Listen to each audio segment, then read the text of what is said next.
Welcome back.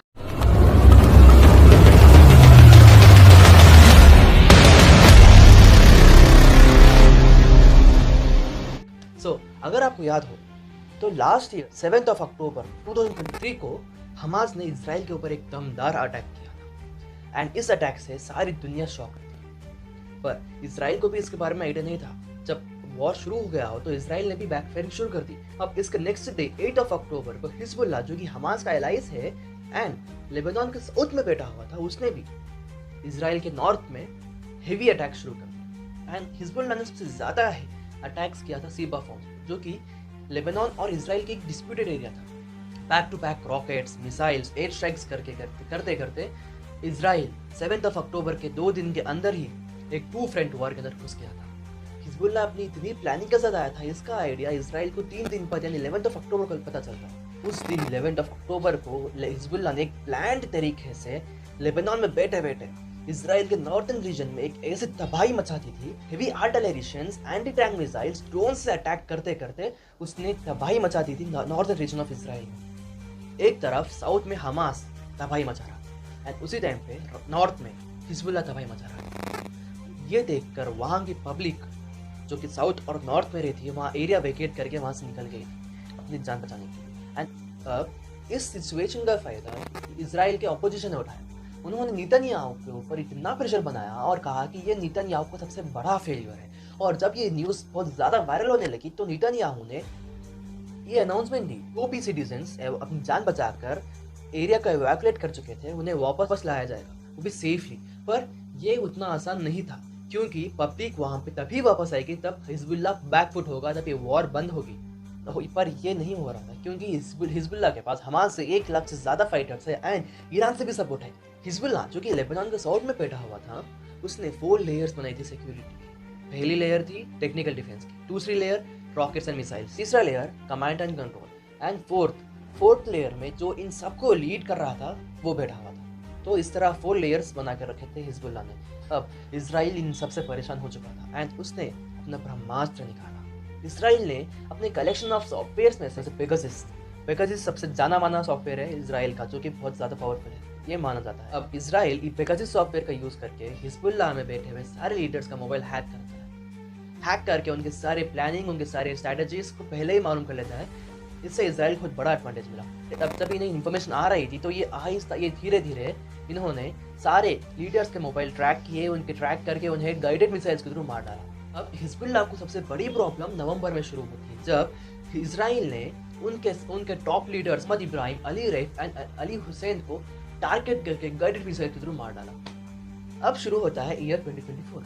अब जाके Hezbollah को ये पता चलता है कि हमारे सारे मोबाइल्स तो हैक हो चुके हैं, हमारी सारी प्लानिंग, सारी स्ट्रेटजीज, सारी इंफॉर्मेशन सब कुछ लीक हो रही है इसराइल को। बहुत जल्दी पता चल गया इन्हें, क्यों ना हम मोबाइल्स को यूज करना बंद कर दें। पर अब अगर ये लोग मोबाइल यूज करना बंद कर दें तो इनकी कम्युनिकेशन और कोऑर्डिनेशन में बहुत ज्यादा प्रॉब्लम आ रहा था। ये लोग लेटर्स लिख रहे थे और पेजर्स भी यूज कर रहे थे, मगर बहुत कम क्वांटिटी में यूज कर रहे थे। अब आता है फरवरी।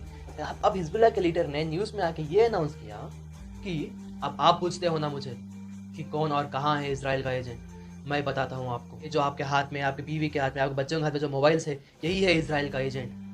जैसे ही इसने ये अनाउंसमेंट दी, उसके बाद सभी लोग मोबाइल्स को यूज करना पूरी तरह से बंद कर चुके थे। अब उसके बाद इन्होंने सोचा कि अब मोबाइल्स का तो हम इस्तेमाल कर नहीं रहे, अब हम क्यों ना पेजर्स की तरफ डाइवर्ट होते। तो अब हिजबुल्लाह सारी दुनिया में पेजर मैन्युफैक्चर करने वाली कंपनीज को सर्च कर रहा था, क्यों उन्होंने डिसाइड किया कि 5000 पेजर्स का ऑर्डर देते हैं एंड एक स्पेसिफिक मॉडल AR924 इसे ऑर्डर करने का उन्होंने डिसाइड किया। हम जानते तो हैं इसराइल के एजेंट्स कहाँ कहाँ फैले हुए, तो उन्हें ये इंटेल मिल गई थी कि हिजबुल्लाह मोबाइल से शिफ्ट हो रहा है पेजर्स की तरफ। जैसे ही उन्हें ये इंटेल मिली, उनके पास एक डेडिकेटेड यूनिट है जिसका नाम 8200 है। 8200 नहीं, 8200। इसराइल ने अपनी इंटेलिजेंस को 3 हिस्सों में स्प्लिट कर दिया। पहला आता है मोसाद, जो कि सारे इंटरनेशनल ऑपरेशंस को डील करता है। दूसरा आता है शिम्बा, जो कि इंटरनल प्रॉब्लम्स के साथ डील करता है। एंड तीसरा है मिलिट्री इंटेलिजेंस। इस मिलिट्री इंटेलिजेंस के अंदर ही ये यूनिट है 8200। अब इस electronical items like TVs, mobile phone, electronical item etcetera सभी में ये लोग बॉम्ब फिक्स करके किसी टेररिस्ट को या फिर इन्हें इसराइल को थ्रेट हो उसे मार गिराते हैं। इस तरह वो अपने सारे टास्क परफॉर्म। जब यूनिट को इंटेल मिल गई थी कि हाँ हिजबुल्लाह जो है मोबाइल से शिफ्ट होकर पेजर की तरफ जा रहा है, तो अब ये लोग पूरी दुनिया में जितनी भी पेजर मैन्युफैक्चर करने वाली कंपनी से है like Gold Apollo, Multistone Electronics, Communications and Swiss phone, इन सब में अपने अपने एजेंट्स को पहुंचाते हैं। अब कुछ दिनों में इन्हें ये भी इंटर मिलती है कि हिजबुल्लाह पहले भी गोल्ड अपोलो कंपनी के साथ पेजर ऑर्डर कर चुका है। ये जो सारे यूरोपियन कंट्रीज हैं ये वैसे भी हिजबुल्लाह को एक्सेप्ट नहीं कर, क्योंकि इन्होंने हिजबुल्लाह को एज ए टेररिस्ट अनाउंस कर दिया। तो हिजबुल्लाह अपने ट्रांजैक्शंस इन कंट्रीज में नहीं कर सकता। And then gold Apollo company जो कि ताइवान में बेस्ड है, वहां से हिजबुल्लाह को ऑर्डर करना वाज परफेक्ट। अब इजराइल ने डिसाइड किया कि उन्हें ऐसे कैसे भी करके गोल्ड अपोलो में अपनी लिंक्स बनानी है। पर गोल्ड अपोलो तो पेजर्स मैन्युफैक्चर करने वाली सबसे बड़ी कंपनी है, वो ऐसे ही नहीं मिल सकती ना उन्हें। सो उन्होंने इससे डील करने के लिए एक परफेक्ट आइडिया निकाला। इजराइल ऑलरेडी पहले ही कई सारे अलग अलग कंट्रीज में अलग अलग डोमेन्स के नाम से शेल कंपनीज बना कर रखा है, जिससे कि उन्हें उस कंट्री में अगर उन्हें कुछ ऑपरेशन परफॉर्म करना हो तो उन्हें प्रॉब्लम ना हो। अब इन्होंने हंगरी के कैपिटल बुडापेस्ट में ऑलरेडी अपनी एक शेल कंपनी बना कर रखी थी, BAC कंसल्टेंसी। एंड हंगरी पे इंपोर्ट एंड एक्सपोर्ट को बहुत ज़्यादा प्रीफर करता है because for the development purpose. अब ये जो BAC कंसल्टेंसी है जो कि इजराइल की कंपनी है, इन्होंने ताइवान जाकर गोल्ड अपोलो कंपनी से मीटिंग फिक्स की। उन्होंने इस मीटिंग में ये डिस्कस किया कि आपके पेजर आपके मॉडल को मैन्युफैक्चर करेंगे, पैसा, लोकेशन, मैन वर्क सब कुछ हमारा होगा, बस ब्रांड लोगो आपका होगा एंड आपको इसके लिए शेयर भी मिलेगा एंड आपको साइनिंग बोनस मिलेगा।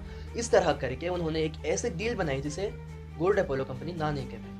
एंड हिजबुल्लाह BAC कंसल्टेंसी से ही ऑर्डर करे, ये task was very important and very risky, क्योंकि ये पूरा प्लान इसराइल का इसी पे बेस्ड था। अब इसराइल कई सारे स्पाई एजेंट्स हिजबुल्लाह के लोगों में मिलजुल कर रहे थे, तो उन्होंने क्या किया कैसे किया ये अब तक बाहर नहीं। इस तरह से हिजबुल्लाह BAC कंसल्टेंसी को आता है, अप्रोच करता है, अब 5000 पेजेस का ऑर्डर देता है।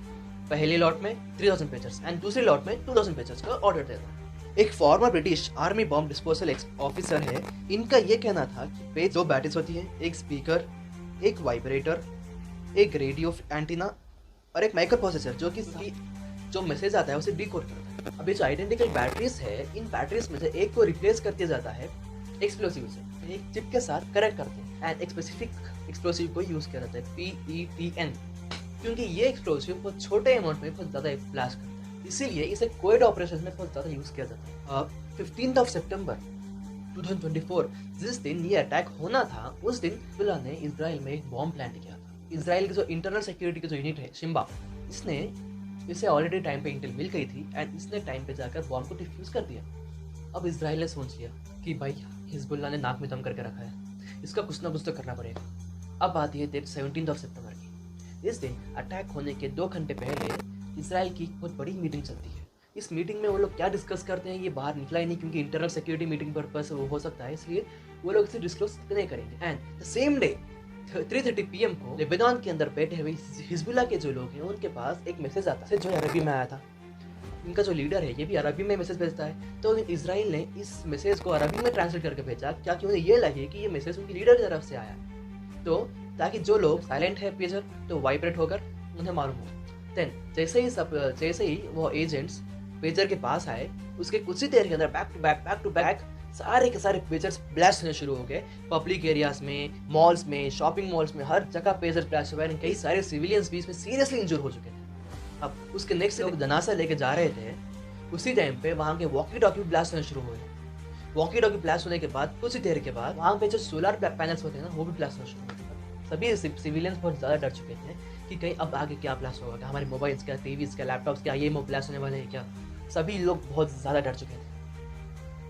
अब ये जो वॉकी टॉकी था कंपनी जो कि जापान बेस्ड है, वहाँ का प्रोडक्ट था, तो जब जैसे ही ये ब्लास्ट हुआ, जब जापान ने भी ये अनाउंस कर दिया कि ये मॉडल तो हम 2014 में बनाना छोड़ दिया, ये अब कैसा आया हमें नहीं पता।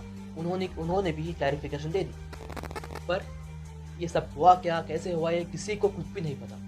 और ये जो पेजर्स है इन्हें इस तरह डिज़ाइन कर दिया गया था, पेजर्स पे मैसेज भेजा तो इतने सारे मैसेज भेजे होंगे, उसकी मेमोरी फिल हो गई, चिप गर्म हो गया, गर्म होते ही बैटरी ब्लास्ट हो गई। किस तरह से उनका पता नहीं, पर ये वो था पूरा का पूरा plan of pager attack. Israel ने भी इसके बारे में कुछ भी बोलने से पूरी तरह मना कर दिया। बस उन्होंने एक इंडिकेशन दी है कि इजराइल के डिफेंस मिनिस्टर ने यह कहा वॉर की एक नया फेज स्टार्ट हो चुका है और हम बस उसे अडॉप्ट कर रहे हैं। लेकिन अब ये जो भी चल रहा है, इसे ये एक बात तो क्लियर हो चुकी है कि अब एक प्रॉपर वॉर होगी, but there is a high probability of being a war, so be careful. That's all for today. This is Tanir signing of.